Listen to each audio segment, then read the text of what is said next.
Hello guys, this is Webster from my Therapy Garden YouTube channel. We're playing in the dirt, help to take away the hurt. Today we're going to talk about companion planting for roses. Companion plants for roses. We'll talk about companion plant for roses. We're talking about those plants that we plant in close proximity to the roses to prevent pest, aid in pollination, and provide habitat for beneficial insects, and most importantly, to hide the bare leg of the roses.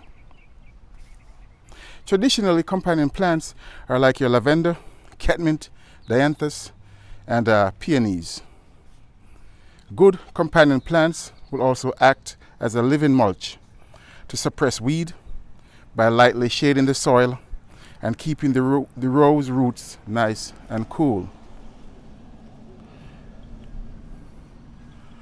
To provide four-season interest, we want to make sure that our garden always have some foundation plants. Those are your evergreens. And the first evergreen I have would be a Cryptomeria japonica. Cryptomeria japonica. Then the next one is an Italian cypress, tall, statuesque.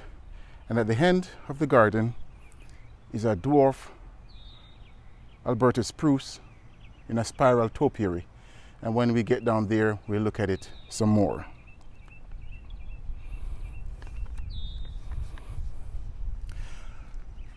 We normally plant herbs with our roses, so the herbs will bring in the beneficial insects like ladybug or praying mantis, and these will ward off or eat the bad insects like your aphids and Japanese beetle.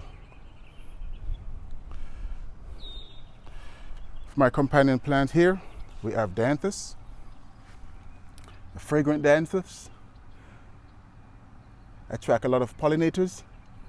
They smell very good, and it's around our rose here, which is a miniature rose. We have some foxglove,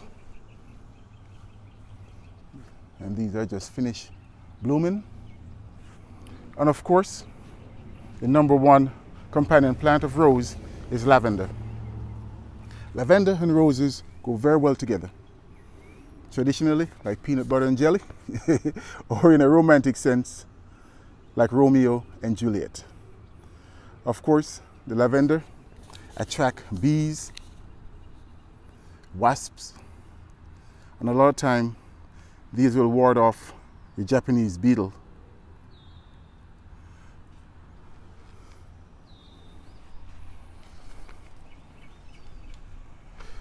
Just for interest, we have some coleus for a splash of color. And of course our herb is the marjoram. And we had ladybugs on the marjoram earlier this morning. I don't see any now, but I'm glad to have those in the garden, and I'll encourage them to stay. I also saw a praying mantis yesterday. We have peonies, and in the garden peonies is very good because the green leaves will hide the leg of the rose, and of course the flower, looking like a rose, smelling like a rose, will complement your rose in the springtime. We have Roux, which is the herb here, Roux, and it's flowering nicely, which will attract a lot of pollinators. And our lavender in bloom, you can see the bees and little skipper butterfly. We have a little skipper butterfly right there, and lots of little wasps flying around, and the big bumblebees just love it. Another marjoram, and of course garden phlox. For climbing rose, we have our two Bathsheba on the right and Lady of Shalott on the left. And a companion for climbing rose would be your Clematis. The leaves of the Clematis will hide the bare spots in the rows or where you have spent flowers. And of course, the colors always complement a rose. This purple looks very well with the apricot color of Lady of Shalott. So Clematis, good companion for your climbing rose. And right along the side here,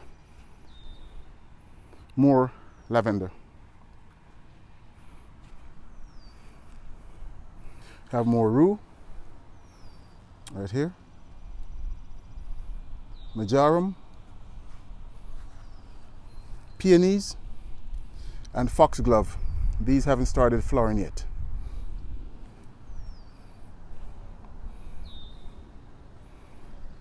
Our garden phlox. Marigold is a good flower to keep in the rose garden because the scent of marigold ward off Japanese beetle. My marigold didn't come back, but I have coreopsis. Now coreopsis wouldn't work the same way as marigold, it's just that it looks like a marigold and it attracts pollinators. But a marigold scent will ward off the Japanese beetle. They don't like the scent of the marigold. This is a beautiful rose here, Chicago Peace.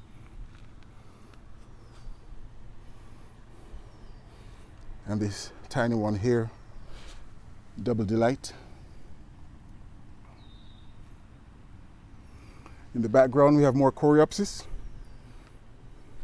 And here we have the purple Russian sage. Russian sage. And right beside the Russian sage is aster, Stokes aster. And this bed around here is covered in different type of aster. We have some New England aster in the back.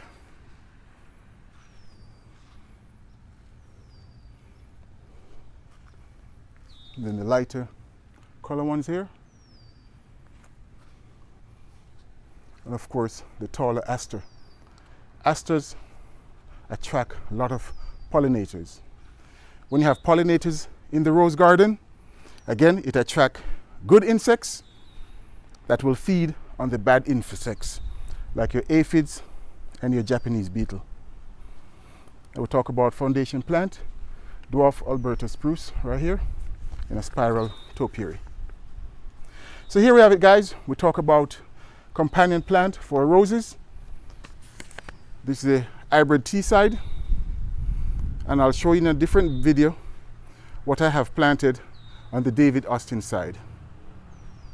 Your companion plants, especially herbs, will attract the beneficial insects that will ward off or eat the bad insects like your Japanese beetle and your aphids. And the Japanese beetle are very bad this year. I spray my rose, but I still have to pick off Japanese beetle like every morning. So if you like this video, guys, give it a thumbs up, subscribe. If you're new to the channel, please hit the notification bell so you can be notified when new videos are released. From my garden to yours, this is Webster. We're playing in the dirt. Help me to take away the hurt. Have a great day, guys. God bless, and I'll see you in the next video. Bye for now.